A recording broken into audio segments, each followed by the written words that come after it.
আরামবাগের হরিণখোলা ২ নম্বর গ্রাম পঞ্চায়েতের সারাটি গ্রামের মা চন্দ্রমণি আশ্রম মঙ্গলবার হস্তান্তর করা হলো বেলুর মঠকে। উল্লেখ্য, এই সারাটি গ্রামে রামকৃষ্ণদেবের মামাবাড়ি। 1992 সালে এই আশ্রমটির নির্মাণ করা হয়েছিল। প্রতি বছরের মতো এবছরও এদিন এই আশ্রমের বাৎসরিক অনুষ্ঠান ছিল। অনুষ্ঠানকে ঘিরে ভক্তদের ভিড় ছিল চোখে পড়ার মতো। আর এই দিনই মা চন্দ্রমণি আশ্রমকে বেলুর মঠে হস্তান্তর করা হয়, আর নাম পাল্টে সারাটি রামকৃষ্ণ মিশন নামে পরিচিত হলো। ভক্তদের পাশাপাশি এদিন এখানে উপস্থিত ছিলেন আরামবাগের সাংসদ মিতালি বাগ।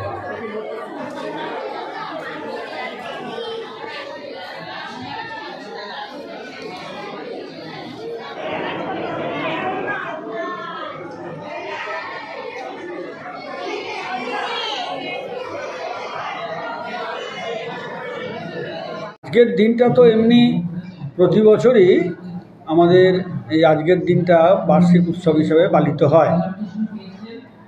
1992 সালে এই আশ্রমের পথ চলা শুরু।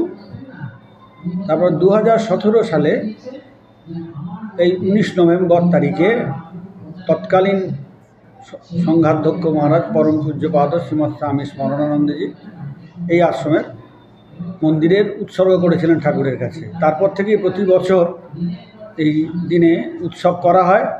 শুধু করোনার 2 বছর করা যায়নি, সব অনেক জায়গাতেই কিছু হয়নি। তারপরে এদের দীর্ঘদিনের প্রচেষ্টা ছিল যারা এই আশ্রমটাকে চালাচ্ছিলেন, যেটা যেন বেলুর মঠ অধিগ্রহণ করে তাদের শাখা কেন্দ্র হিসেবে, এবং তাদের দীর্ঘ তপস্যার ফল গত 14ই নভেম্বর আমাদের সংঘের চতুর্থ সংঘগুরু পরম পূজ্যপাদ শ্রীমৎ স্বামী বিজ্ঞানানন্দজি মহারাজের শুভ জন্মতিথিতে এই আশ্রম বেলুর মঠ কর্তৃক পুরোপুরি অধিগৃহীত হয়, এবং বেলুর মঠ আমাকে এখানকার সম্পাদক বা আশ্রমের ইনচার্জ করে পাঠান। এবং আজকে এই উৎসবেতে আমাদের বেলুর মঠ থেকে সহ সম্পাদক শ্রীমৎ স্বামী বলভদ্রানন্দজি মহারাজ এসেছেন, এবং তাঁর হাতে এই আশ্রম কর্তৃপক্ষ কাগজপত্র ইত্যাদি যা যা কিছু দেবার হস্তান্তর করলেন, এবং বেলুর মঠও সেই কাগজগুলো আমাকে দিয়ে। শ্রীরামকৃষ্ণদেবের গর্ভধারিণী মা চন্দ্রমণি দেবীর এটা হচ্ছে জন্মভিটা, তার পৈতৃক বাড়ি। এইটা ওরা ছিলেন বন্দ্যোপাধ্যায় পরিবার। শোনা যায় এই গ্রামে জগদ্ধাত্রী পুজো খুব বিখ্যাত ছিল। সেই সময়ে দেড়ে গ্রাম থেকে ঠাকুর, যে পূর্ব পিতৃপুরুষের যে ভিটে ছিল, দেড়ে গ্রাম থেকে ঠাকুরের ঠাকুরদা তিনি এসেছিলেন জগদ্ধাত্রী পুজো দেখতে। তখন তার প্রথম পুত্র ক্ষুদিরামের বিবাহেরও যোগাযোগ চলছে, এবং সুলক্ষণা কন্যা এই চন্দ্রমণিকে দেখে তার পছন্দ হয়, এবং তারা তাকে পুত্রবধূ রূপে নিয়ে যান। আজকে হচ্ছে মূল এই যে 19 নভেম্বর 2017 সালে এই মন্দিরটা ঠাকুরকে উৎসর্গ করা হয়েছিল, এবং এটাই প্রতি বছর বার্ষিক উৎসব হিসাবে এই দিনটিকে পালন করা হয়। এবং তার সঙ্গে আজকে বিশেষ হলো যে এখানকার যারা ভক্তরা এই আশ্রমটা চালাতেন, তারা আশ্রমের কাগজপত্র পুরোপুরি রামকৃষ্ণ মিশন বেলুর মঠের হাতে হস্তান্তর করলেন, এবং আজ থেকে পুরোপুরিভাবে এটা রামকৃষ্ণ মিশন বেলুর মঠের একটা শাখা কেন্দ্র হিসেবে পরিগণিত। আমার নাম স্বামী প্রাণরূপানন্দ। এটা আরামবাগ লোকসভা কেন্দ্রের মধ্যেই হরিণখোলা 2 নম্বর পঞ্চায়েত অন্তর্গত সারাটি গ্রাম। আমি যখন প্রচারে গেছিলাম, আমি কিন্তু সামনে পেতে গিয়েছিলাম, কিন্তু ভেতরটার বিষয়ে আমি কিন্তু জানতাম না। একটা মঠ মিশন দেখতে পেয়েছি, ছবির মধ্যে আমরা দেখতে পেয়েছি একটা মঠ, একটা মিশন আছে, কিন্তু এর মাহাত্ম্যকে আমি জানতাম না। এটা যে মামার বাড়ি, ঠাকুরের যে মামার বাড়ি, এটা কিন্তু আমার মনে হয় আমি কেন আমার মনে হয় আজকে যারা লাখ লক্ষ মানুষ আছে তারা কিন্তু অনেকেই জানতো না।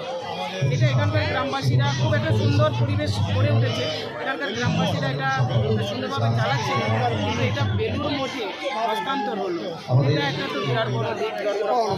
এবং আজকে এই উৎসব অনুষ্ঠানের মধ্যে দিয়ে লাখো মানুষের ভিড়, পুণ্যার্থীরা আসছেন, দর্শন করছেন, ঠাকুর দর্শন করছেন, প্রসাদ এবং বিভিন্ন ঠাকুরের যে বাণী, সেটা সবাই মিলে একবারে খুব একটা দেবতার যে একটা দেবত্বর যে স্থান, সেটা বিরাটভাবে ছড়িয়ে পড়ছে পূর্ণভূমি। রাজনীতির পাশাপাশি ধর্মকে কীভাবে দেখছেন? দেখুন, রাজনীতির পাশাপাশি যতই আমরা রাজনীতির মানুষ হই না কেন, ধর্ম তো আমাদের অন্তরে থাকে। কারণ আমরা যে বলে যে জাতি বিলং করুক না, জাতি ধর্ম বর্ণ নির্দিষ্ট আমরা কিন্তু সবসময় উৎসব অনুষ্ঠানে তো আমরা উদযাপন করি বা মেতে উঠি। তো এটাও তো আমাদের জীবনের একটা পার্ট। আমরা সারাটা দিনের শেষে কিন্তু যে যার ভক্ত, কেউ কালীর ভক্ত, কেউ দুর্গার ভক্ত, কেউ ঠাকুরের ভক্ত, সে আমরা বিছানার মাথা ঠিকানার সময় একবার অন্তত ঠাকুর নাম করি বা সকালে বেরোনোর আগে কোনো কাজে বাবা মাকে যেমন স্মরণ করে আসি, প্রণাম করে আসি, ঠাকুরের উদ্দেশ্যে আমরা প্রণাম করি, আমরা কাজে বেরোই। সেটা একটা খুব ভালো কীভাবে এটা ঠাকুর মা স্বামীজির চরণে প্রণাম জানিয়ে এই দু চারটে কথা বলছি। আগে এটা ছিল চন্দ্রামণি আশ্রম। বর্তমানে 14 তারিখে 14ই নভেম্বর এটি অধিগ্রহণ করেছে আপনার বেলুড় মঠ। বেলুড় মঠ অধিগ্রহণ করে তার নাম দিয়েছেন রামকৃষ্ণ মিশন ছাড়াটি। আর রামকৃষ্ণ মিশন ছাড়াটি এটা মিশন হয়েছে, এটা আপনার মঠ হয়নি। তবে আজকে সাধুদের ভক্তদের সমাগমে আজকে আমরা শেষ যেটা আমাদের দলিল হ্যান্ডওভার করা, আজকে সেই দিনটা সম্পন্ন হল। চন্দ্রমণি ছিলেন ঠাকুরের মা। উনি দেশে মা ছিলেন না, উনি ছিলেন মানে যিনি যার সন্তান স্বয়ং ভগবান, সেই ভগবানই বলেছেন মা তুমি দেশে মা নও গো, তুমি হচ্ছ জগৎজননী, নাহলে আমার মতন ছেলেকে তুমি গর্ভে ধারণ করতে পারো। তাই ওই চন্দ্রামণির নামে, চন্দ্রামণির বাপের বাড়ি ছিল এইখানটা, ওই যে টিনের চালটা দেখছেন ওইখানটা, ওইখানেই আমাদের কিছু মানে যখন প্রথম খনন করা হয় ওখান থেকে কিছু পাওয়া গেছে, ঠাকুরের কোষা কুশি ঘণ্টা এই সমস্ত জিনিস পাওয়া গেছে, সেগুলো বেলুড়ের সংগ্রহশালায় রাখা আছে। তো খুবই ভালো লাগে। আমি তো আজকে কিছু না হলেও 24-25 বছর ধরে এই সংস্থার সঙ্গে যুক্ত হয়ে আছি। আমাদের বহু স্বপ্ন ছিল যে সারাটি মঠ আমাদের বেলুড় নেবে, কিন্তু আজকে আমাদের স্বপ্ন পূরণ হয়েছে। তাই ঠাকুর মা স্বামীজির চরণে শতকোটি প্রণাম জানিয়ে কানাই মুখার্জি, আমি এই কমিটির সহ সভাপতি। নিউ নূর সোফা সেন্টার, এখানে সমস্ত রকম সোফা পাইকারি ও রিটেলে বিক্রয় করা হয়। সমস্ত সোফা নিজস্ব কারখানায় তৈরি করা হয়। প্রোপাইটার হানিফ হোসেন খাঁ ও রুহুল হোসেন খাঁ, বড়ডোঙ্গল হাটতলা সিনেমা হলের সন্নিকটে, হুগলি। যোগাযোগ 7797170093 এবং 9382003105।